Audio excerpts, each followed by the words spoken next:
Tell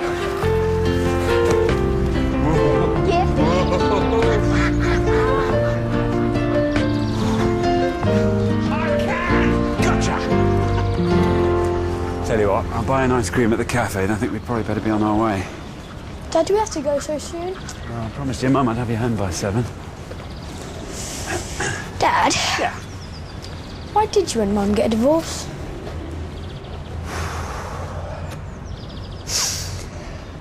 The thing is, Paul, it was all your fault. See, Mum and I were perfectly happy before you came along. What really drove us apart was the strain of trying to keep 2 careers going while having to look after you. The relentless daily grind, no let-up, no relief, no chink of light.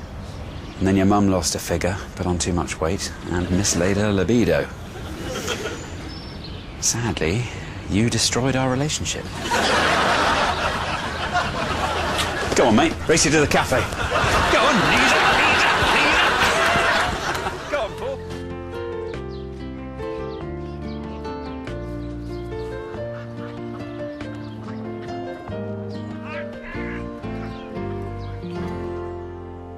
You all right, fella? Can't sleep. Something on your mind? No. Come on, Paul. I'm your dad. What do we say? No secrets. Dad, why haven't I got any mates? What? Well, it's Craig Higson's birthday this weekend, and he's invited all the boys in my class. Except me. Why doesn't anyone want to be my friend? Well, they don't mean to hurt your feelings. It's just you are quite boring. I mean, I love you because I'm your dad.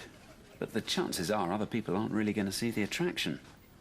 I mean, don't get me wrong, I love all the little stories about what happened at drama club or how Mum nearly left the gas on when you went to the shops, but let's face it, you're never going to get work as an after-dinner speaker. And that lack of animation, or anything interesting to say, can have the knock-on effect that you leave very little impression on people. I mean, if I'm brutally honest, after I've dropped you off at your mum's on a Sunday, well, by Wednesday, even I have trouble remembering what you look like. Do you want a hot milky drink? Can't remember. Do you take sugar?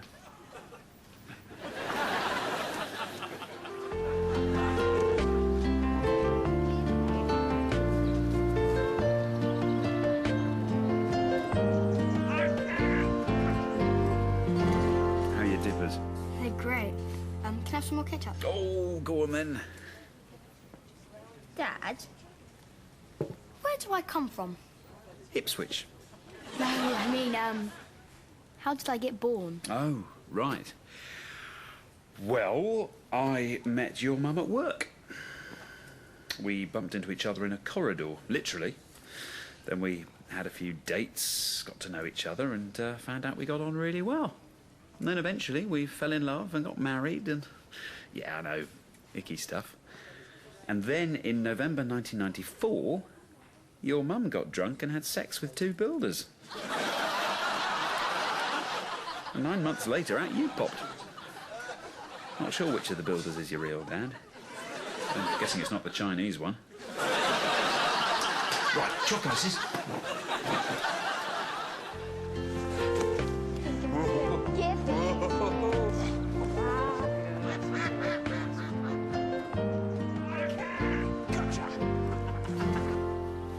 Paul, what are you doing up here? Thinking? Oh, careful. Your head might fall off. Dad, Come on, son. Spit it out. why didn't Mum want me to go on holiday with her? Was that all this is about? Well, the thing is, it's nice for your mum and Jill to go on their own. You see, when you're in the first throes of a big, passionate lesbian relationship, the last thing you need is some little kid wandering in saying, "Mummy, can I go to the swimming pool?" is it?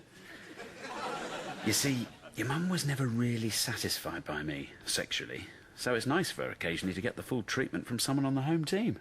I mean, don't get me wrong, I tried. But when it came down to it, I was just extremely lazy in bed. And your poor old mum sometimes had to sort herself out. But where would you rather be? With a couple of rug munchers in Ibiza? Or here with me, watching the Top Gear DVD, eh? Go on, race you to the telly.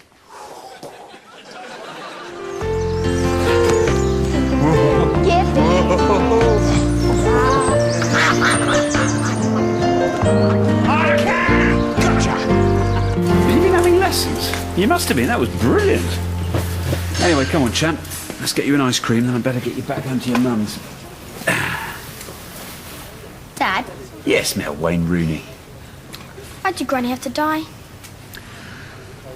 Well, when we get old, our bodies become less able to deal with things. And when anyone drinks as much as Granny put away, it's always touch and go.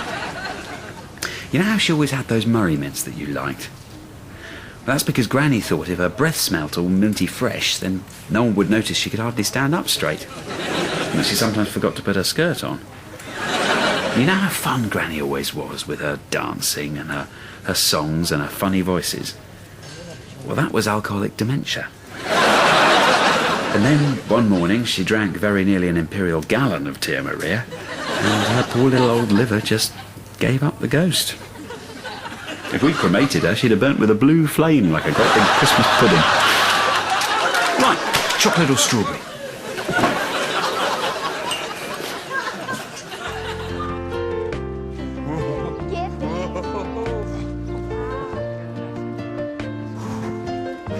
I can! Gotcha! Penny for your thoughts, sunshine. Nothing. You seem a bit down in the dumps. Down the old rumpty tumps. Come on, what's up? It's that exam I had in English. I tried really hard for it, but still came bottom. Is that it? Look, let me tell you something, fella. The thing is, we're all different. We all have different abilities. It just happens that in your class, you're the thickie. Oh, no surprises there, though. Your Uncle Jim was never quite the full shilling, but he's still got a job. Every year when he gets a Christmas card, he can say, I'll probably pack that. Now, what'll happen is all your classmates will go off and get high-flying jobs, and you'll end up scraping by on the minimum wage. Go on, race you to the swings. Go on. And it's Paul on the inside. Paul on the... Oh, come on, Paul. Ow. Oh, dear. Well, we better think about being on our way. Dad, can't we stay a bit longer? Well, I think your mum said she had people coming round tonight, so we better get you back in good time. Well, what about I go and get us all an ice cream? Oh, yeah.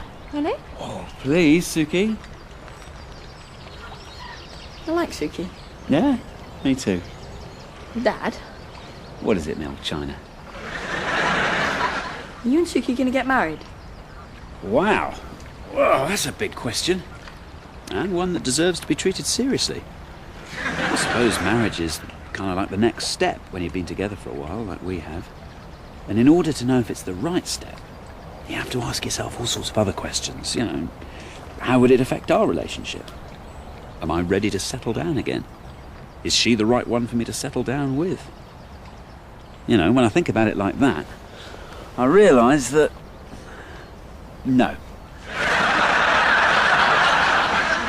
With Suki, it's all about the sex. I mean, we are at it like rutting stags every minute you're out of the room. And a couple of times when you were there. I mean, don't get me wrong, Suki is brilliant and everything. And I love that she's fond of you and she goes off to get ice creams and what have you. But if I'm honest, Paul, after some of the things she's done to me in the bedroom, I couldn't take her into a church. There you are. There you go. Now, Paul, I'm afraid yours was dripping all over my hand, so I had to give it a bit of a lick.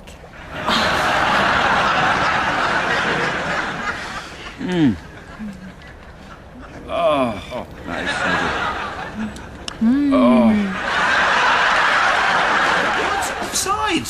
Yeah, thanks, ref. Did you see that, Paul? Sorry up. Come on, something's bothering you, I can tell. Oh, it's just... Come on, champ. I'm not just your dad. I'm your best mate, remember? Well, there's this girl at school. I was wondering when this was going to happen. Go on. Well, she was smiling at me in class. So I sent her a text message. She hasn't sent one back. Oh, dear. What's her name? Tilly Green. Tilly Green. Is that her? Yeah. Let's have a look. Well, you see what your problem is there, Paul. She's way out your league. I mean, let's face it, Tilly's no oil painting, but she's clearly a 6 going on a 7. Whereas you're more, what, a 3, maybe 4 at a push. You know, I mean, we could get your ears pinned back, hose you down with Dermacleanse every morning, but you're still going to be fighting the basics. To be honest with you, Paul, mate, I'm not 100% convinced you're straight anyhow. So before sticking your head in the oven, try bowling a couple round the other side of the wicket. Think about it. I mean, Elton John married a complete munter. When he switched sides, pulled David Furnish. Worth thinking about.